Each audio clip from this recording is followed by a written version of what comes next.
கேட்குறவங்க. சகோதரர்களுக்கு வணக்கம். நான் கர்நாடகாவிலேருந்து வரேன். பாகிஸ்தானில் 2 விதமான முஸ்லீம்கள் இருக்காங்க. அது சரியாக எனக்கு தெரில. அவங்க 2 பேரும் ஒருத்தர் ஒரு முஸ்லீமை இன்னொருத்தரை கொன்னுன்னு இருக்காங்க சொல்லிட்டு இருக்குது.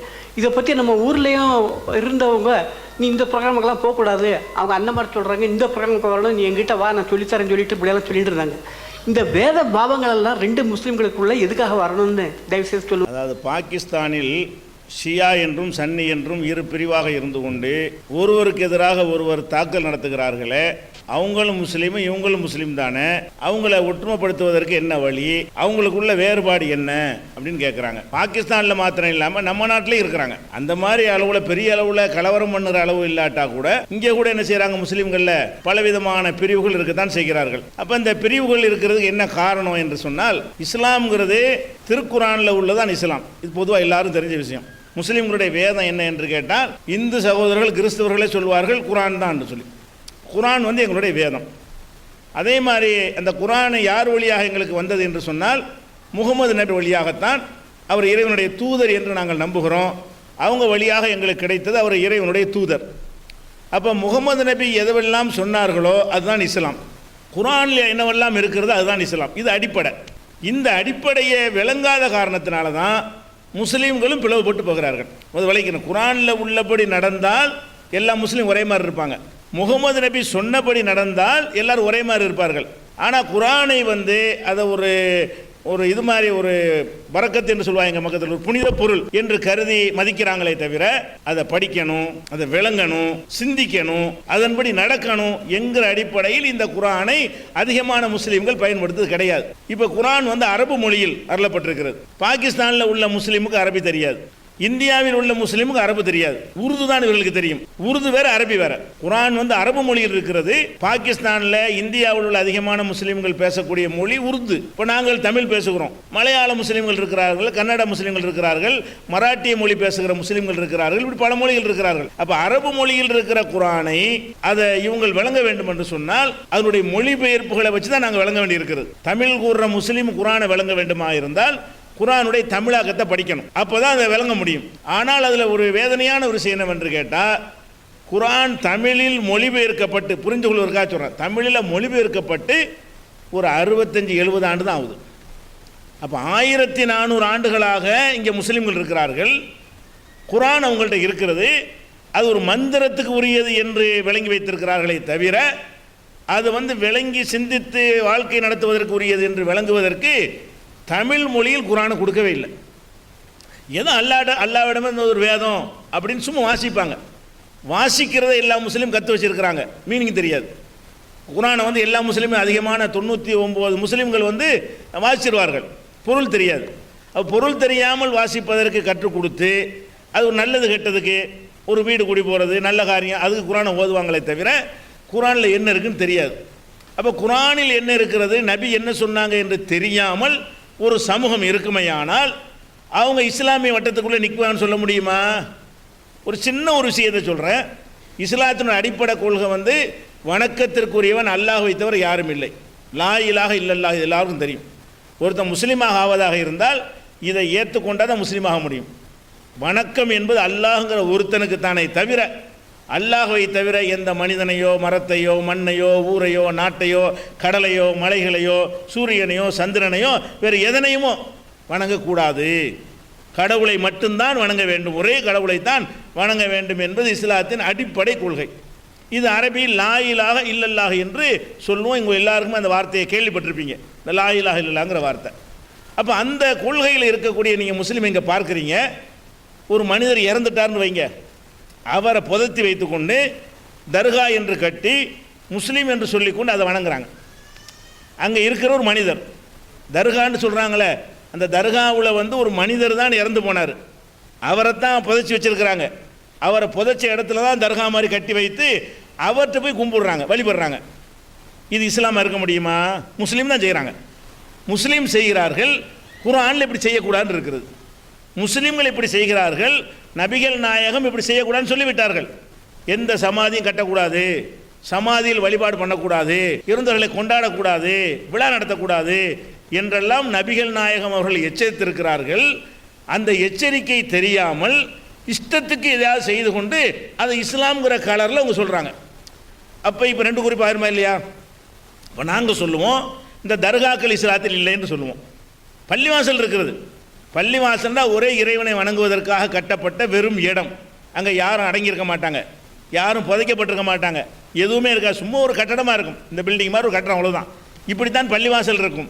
தர்கா என்பது எப்படி இருக்கும் என்று கேட்டால், யாரோ ஒருத்தர் 100 வருஷம் 200 வருஷம் 300 வருஷம் 400 வருஷத்துக்கு முந்தைய இறந்துருப்பார். அவர் அடக்கம் பண்ணி வச்சு அந்த இடத்துல ஒரு சமாதியை கட்டி அதுக்கு மேலே ஒரு டூமை கட்டி அதை சுற்றி ஒரு வழிபாட்டு தலத்தை எழுப்பி அதில் போய் கும்பிடுவாங்க. அப்போ சாதாரண ஒரு விஷயம் லா இலாஹ இல்லல்லாஹ் என்பதிலேயே, அல்லாஹ்வை தவிர யாரையும் வணங்கக்கூடாது என்பதிலேயே இது தவறுன்னு விளங்குது. அப்போ குர்ஆனை படிக்காத காரணத்தினால இவங்க நினைஞ்சிட்டாங்க, இப்படி ஆகிட்டாங்க. அதே மாதிரி இப்போ எடுத்துக்கொண்டீர்களே, ஆனால் இஸ்லாத்தின் அடிப்படை என்ன தெரியுமா? முக்கியமான அடிப்படை. இப்போ நாங்கள் எல்லாம் முஸ்லீமாக இருக்கிறோம். நாங்கள் முஸ்லீமாக இருக்கிற யாருமே அரபு நாட்டில் நாங்கள் வரல. நான் இருக்கிறேன், இங்கே எத்தனை முஸ்லீம் சகோதரர்கள் இருக்கிறாங்க. நாங்கள் அரபு நாட்டிலேருந்து வந்தாள்களா? இல்லை, நாங்கள் இந்த நாட்டில் பிறந்தவங்க தான். நாங்கள் இந்த நாட்டில் பிறந்த ஒரு செட்டியாராகவோ முதலியாராகவோ ஒரு ஐயராகவோ ஒரு தலித்தாகவோ யாராகவோ நாங்கள் இருந்திருக்கிறோம். எங்கள் முப்பாட்டன் காலத்தில் பார்த்தீங்கன்னா இப்படி தான் நாங்கள் இருந்தோம். நாங்கள் இந்த இஸ்லாம் மார்க்கம் ஒரு நல்ல மார்க்கம் என்று மார்க்கத்தை தான் நாங்கள் ஏற்றுக்கிட்டோமே தவிர, நாங்கள் இங்கே உள்ள ஆளுக்கு தான், நாங்கள் இந்தியாவில் உள்ள ஆளுக்கு தான், இந்திய மக்கள் தான், இந்தியா தான் எங்கள் பூமி, இந்தியா தான் எங்கள் நாடு. அப்படியான இருந்தும் கூட நாங்கள் இஸ்லாம்ங்கிற வாழ்க்கை நிறைய மார்க்கத்தை நாங்கள் ஏற்றுக்கொண்டோம். ஏன் ஏற்றுக்கொண்டார்கள் என்று கேட்டிங்கன்னா, எங்கள் அப்பன் பாட்டன்மார்கள் ஏன் ஏற்றுக்கிட்டாங்கன்னு சொன்னால், இஸ்லாத்தில் இந்த சமத்துவத்தை பார்த்தாங்க. இஸ்லாம் மார்க்கத்தில் பிறப்பில் இவர் வசந்தவர், இவர் தாழ்ந்தவர், இந்த குலத்தில் பிறந்தால் அது முதல் வரிசையில் நிற்பார், இந்த குலத்தில் பிறந்தால் அவர் கடைசியில் நிற்கணும் எங்கள் வழிபாட்டு தலத்தில், அப்படிங்கிறதெல்லாம் இஸ்லாத்தில் இல்லை என்பதை எங்கள் முன்னோர்கள் பார்த்தாங்க. பார்த்து இது நல்லா இருக்கு, எல்லாரையும் ஒரே மாதிரி பார்க்குறாங்களே அப்படிங்கிறதுக்காக வேண்டி எங்களுடைய முன்னோர்கள் நினைஞ்சாங்க, இஸ்லாத்துக்கு வந்தாங்க. அதனுடைய தொடர்ச்சியாக நாங்கள் வந்திருக்கிறோம். இங்கே இருக்கிற எந்த முஸ்லீமை எடுத்தாலும் 3 தலைமுறை 4 தலைமுறை ஒரு 5 தலைமுறைக்கு முன்னாடி போனால் அவர் இந்துவாகத்தான் இருந்திருப்பார், ஏதோ ஒரு மதத்தில் இருந்திருப்பார், புத்தராக இருந்திருப்பார். ஏதோ ஒரு மதத்தில் இருந்தவராக இருந்து இந்த அண்ணன் தம்பியாக இருக்கிறாங்க, சகோதரத்துவமாக இருக்கிறாங்க, இது நல்லா இருக்கிறது. பள்ளிவாசலுக்கு போனீங்கன்னா யார் முதல்ல வர்றாங்களோ அவங்க தான் முதல்ல, லேட்டாக வர்றவங்க லேட்டு. குடியரசுத் தலைவராக இருந்த அப்துல் கலாமாக இருந்தாலும் சரி, டாக்டர் ராதாகர் ஜாகிர் ஹுசேன் இருந்தார், ஃபஹ்ருதீன் அலி அகமது இருந்தாங்களே, 3 ஜனாதிபதிகள் முஸ்லீமாக இருந்திருக்கிறாங்க. அவங்க கூட ஜும்மா பெருநாள் தொழுகைக்கு டெல்லி ஜும்மா மஸ்ஜித் வந்தார்களே, ஆனால் லேட்டாக வந்தால் கடைசியில் நிப்பாட்டி போடுவாங்க, முதல் வரிசை போக முடியாது. குடியரசுத் தலைவர் வர்றாருன்னு சொல்லி பள்ளியாசலுக்குள்ள அவரும் போக விரும்ப மாட்டார், மக்களும் விட மாட்டாங்க. அப்போ இந்த மாதிரியான ஒரு சகோதரத்துவத்தை பார்த்து விட்டு தான் இஸ்லாத்திலே நாங்கள் ஈர்க்கப்பட்டோம். அப்போ குலத்தின் அடிப்படையில் இந்த ஜாதிக்கு பிறந்தவர், இந்த பரம்பரைக்கு பிறந்தவர் என்கிற சிறப்பு இஸ்லாத்தில் கிடையாது. ஆனால் இந்த ஷியான்னு சொல்கிறாங்க இல்லையா, அவங்களுடைய கொள்கை என்னவென்று சொன்னால், இஸ்லாத்தில் தலைமைத்துவம் நபிகள் நாயகத்தின் குடும்பத்துக்கு மட்டும்தான் இருக்கிறது, வேறு யாருக்கும் அந்த தகுதி கிடையாது. இஸ்லாம் எதை ஒழிச்சிச்சோ அதை கொள்கையாக வச்சுருக்கிறாங்க. அவங்க எந்த ஒரு ஆட்சி அதிகாரம் எதுவாக இருந்தாலும் நபிகள் நாயகத்துடைய பரம்பரையாக இருக்கணும், அவங்க பரம்பரை தான் ஆட்சி தகுதியானவங்க, வேறவங்க ஆட்சி இருக்குமே ஆனால் அதை ஒழிக்கணும், இப்படிங்கிற கொள்கை அவங்க வச்சுருக்கிறாங்க. அப்போ இஸ்லாத்தில் இந்த பிறப்பின் அடிப்படையில் எந்த குலம் எந்த கோத்திரம் என்ற அடிப்படையில் சிறப்பு இல்லைன்னு சொல்லி இருக்கும்போது, நபிகள் நாயகம் அதை சொல்லி இருக்கும் பொழுது இவங்க என்ன பண்ணுறாங்க, ஒரு குறிப்பிட்ட குடும்பம் நபிகள் நாயகத்துடைய குடும்பம், நபிகள் நாயகத்துக்கு சிறப்பு இருக்கிறது, அவங்களுடைய குடும்பத்துக்கு சிறப்புங்கிறது கிடையாது. அவங்க நல்லவங்களாக இருந்தால் அவங்க சிறந்தவங்களாக இருப்பாங்க, அவங்க கெட்டவங்களாக இருந்தால் சிறந்தவங்களாக இருக்க மாட்டாங்க. இந்த குடும்பத்தில் பிறந்தார் என்கிற காரணத்தினால சிறந்தவருங்கிற கொள்கை தப்பு. அந்த கொள்கையில் அந்த ஷியாங்கிற ஏன் இருக்கிறாங்க, அவங்க இஸ்லாத்தை குர்ஆனிலிருந்து படிக்கவில்லை, இஸ்லாத்தை நபிகள் நாயகத்தினுடைய போதனையிலிருந்து படிக்கவில்லை, அவங்க விரும்பினது இஸ்லாமாக்கி கொண்டார்கள்.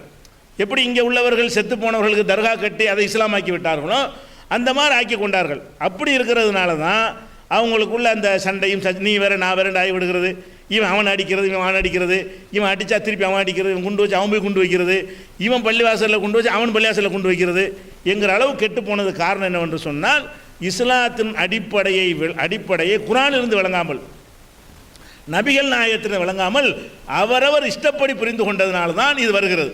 அப்போ குர்ஆனை படித்து நபிகள் நாயகத்தின் ஆதாரத்தின் அடிப்படையில் செயல்படணும் என்று பாகிஸ்தானில் உள்ள ஷியாவாக இருந்தாலும் சரி, சன்னியாக இருந்தாலும் சரி, இந்தியாவில் இருக்கிற முஸ்லீம்களில் உள்ள அனைத்து பிரிவும் சேர்ந்து குர்ஆன் படி நடப்போம், நபிகள் நாயகம் சொன்னபடி நடப்போம்னு முடிவு எடுத்தால் ஒரு இஸ்லாம் தான் இருக்கும், ஒரு முஸ்லீமாக தான் இருப்பார்கள். குர்ஆனில் உள்ளபடி கட்டுப்படுவோம். உதாரணம் உங்களுக்கு புரிந்து கொள்வதாக இருந்தால், முஸ்லீம்களுடைய திருமணங்கள் நீங்கள் பார்த்துருப்பீங்க. அந்த திருமணங்களில் அதிகமான வரதட்சணை கொடுக்கக்கூடிய ஒரு சமுதாயமாக எங்கள் சமுதாயம் தான் ஒரு 25 வருஷமாக முதலிடத்தில் இருந்து கொண்டிருக்கிறது. வரதட்சணை கொடுக்குறாங்க யார்? எங்கள் ஆள் தான் ஜாஸ்தியாக கொடுப்பாங்க. நீங்கள் எல்லாம் மற்ற சமுதாயத்தில் சில நகைகளை போட்டுருவீங்க. எங்கள் சமுதாயத்தில் சில பணக்காரர்கள் வாழ்கிற ஊர்களுக்கு போனீங்கன்னு சொன்னால் ஒரு பெண்ணை பெற்றா கம்பல்சரி வீடு கொடுக்கணும். ஒரு வீட்டினுடைய பதி பல கோடி. வீடு கொடுத்தாக வேண்டும், கார் கொடுக்க வேண்டும், கிலோ கணக்கில் நகை கொடுக்க வேண்டும். கிலோ கணக்கில் 1.5 கிலோ 2 கிலோ நினச்சிவாங்க நகை கொடுக்க வேண்டும். இது யாருக்கு? பெண்ணை ஒருத்தன் கல்யாணம் பண்ணி கொள்வதற்காக வேண்டி இவ்வளவும் கொடுக்க வேண்டி இருக்கிறது. இந்த மாதிரி கொடுக்குறார்கள். இஸ்லாத்தில் உள்ளதா? குரானில் என்ன இருக்குன்னு கேட்டால் ஆண்கள் தான் பெண்களுக்கு கொடுக்கணும்னு இருக்குது. குரானை படித்து பார்த்தீங்கன்னா ஆண்கள் பெண்களுக்கு நீங்கள் கொடுக்கணும், பெண்கள்கிட்ட வாங்கக்கூடாது. திருமண விருந்து உள்பட அனைத்தும் ஆணுடைய செலவு என்று இஸ்லாம் மார்க்கத்தில் வலியுறுத்தப்பட்டிருக்கிறது. குரானிலே அப்படி தான் இருக்கிறது, நபிகள் நாயகத்துடைய போதனை அப்படி தான் இருக்கிறது. ஆனால் இஸ்லாத்தின் பேரால் இதெல்லாம் செய்கிறாங்க இல்லையா? எதனால் செய்கிறாங்கன்னு புரியலை. இஸ்லாம்ங்கிறது அவங்க விரும்பினதை இஸ்லாம் நினைத்து கொண்டிருக்கிறார்கள். இஸ்லாத்தை இஸ்லாமாக நினைத்தால் சண்டை வராதுங்க. அவர் எதெல்லாம் விரும்புகிறாரோ அதை இஸ்லாம் நினச்சிக்கிறார். ஆடுறது பாடுறது கூத்தடிக்கிறதெல்லாம் இஸ்லாம் நினைத்து கொண்டிருக்கிறார்கள். ஒரு முஹர்ரம் மாதம் 10ஆம் நாள் வந்து விடுமையானால் என்ன செய்கிறாங்க? உடம்பை கத்தியால் குத்தி கிழிச்சிக்கிட்டு ஊர்வலம் போகிறத பார்க்குறீங்களா? ஹசன் ஹுசேன் கத்திக்கிட்டு போவாங்க. இது ஒருத்தன் இஸ்லாத்தில் வந்து இப்படி காயப்படுத்துகிற தடை இருக்கிறது. ஒரு முஸ்லீம் வந்து எந்த காரணத்தினாலையும் தன்னை வேதனைப்படுத்திக் கொள்ளக்கூடாது, சாற்றால் அடித்துக் கொள்ளக்கூடாது, தன்னைத்தானே துன்புறுத்திக் கொள்ளக்கூடாது. இப்படி சொல்லி தரக்கூடிய ஒரு மார்க்கத்தில் அந்த முஹர்ரம் 10ஆம் தேதி முகமது நபியுடைய பேரப்பிள்ளைய வந்து ஒரு கொல்லப்பட்டார். அந்த நாளில் நினைத்து கொண்டு தங்களை தாங்களே இவங்க என்ன செய்கிறாங்க? இந்த ஷியா போராங்கிற குரூப் வந்து வேதனைப்படுத்திக் கொள்கிறார். இது இஸ்லாத்தில் இல்லை. ஏன் இதை செய்கிறாங்கன்னு கேட்டால் அவங்க நினைச்சதை இஸ்லாம் நினைக்கிறாங்க. அவங்க எதை ஆசைப்படுகிறாரோ அது இஸ்லாம். எனக்கு வரதட்சணை வாங்க ஆசை இருக்கா? அது இஸ்லாம். நான் வந்து விபச்சாரம் பண்ண ஆசை இருக்கா? அது இஸ்லாம். திருடுறதுக்கு ஆசை இருக்கா? அது இஸ்லாம். அப்படி நினைக்கிறார்களே தவிர இஸ்லாம்னா குரானில் உள்ளது, இஸ்லாம்னா முகமது நபி சொன்னது. இப்படி வந்து விட்டால் முஸ்லீமுக்குள்ளேயும் சண்டை கிடையாது, முஸ்லீம் அல்லாதுன்னு சண்டை போடுறானே அதுக்கு இடம் கிடையாது. குரானில் அதுக்கு இடமே கிடையாது. நபிகள் நாயகத்துடைய மார்க்கத்தில் எந்த ஒரு இடமும் கிடையாது. அந்த மாதிரியான ஒரு அடிப்படையின் காரணத்தினால தான் பாகிஸ்தானில் சண்டை போட்டு கொண்டிருக்கிறார்கள். இங்கேயும் அது மாதிரியான சண்டைகள்லாம் இருக்கிறது. ஓரளவுக்கு தமிழகத்தை பொறுத்த வரைக்கும் எங்களுடைய 35 வருஷ பிரச்சாரத்தில் வரதட்சணையை பெருமளவு ஒழிச்சிருக்கிறோம். இந்த இறைவன் தர்கா வழிபாட்டை குறைச்சிருக்கிறோம். தர்காவுக்கு போகிற கூட்டமெல்லாம் கம்மியாக இந்துக்கள் தான் ஜாஸ்தியாக போயிட்டு இருக்கிறாங்க. முஸ்லீம்கள் எல்லாம் போவதை பெருமளவுக்கு குறைத்திருக்கிறோம். குரானை விளங்க வைத்து நபிகள் நாயகத்தினுடைய பொன்மொழிகளை எடுத்து சொல்லி இப்படி தான் சொன்னாங்க என்று சொல்லும் பொழுது மக்கள் திருந்தி வர்றாங்க. அந்த அடிப்படையான வேலைகளை பாகிஸ்தானில் யாரும் ஆரம்பிப்பார்களே ஆனால் கண்டிப்பாக ஒன்றுபடுவாங்க, சண்டைகள் ஓஞ்சிரும். அது இல்லாத வரைக்கும் இது வரத்தான் செய்யும். இதுதான் காரணம்.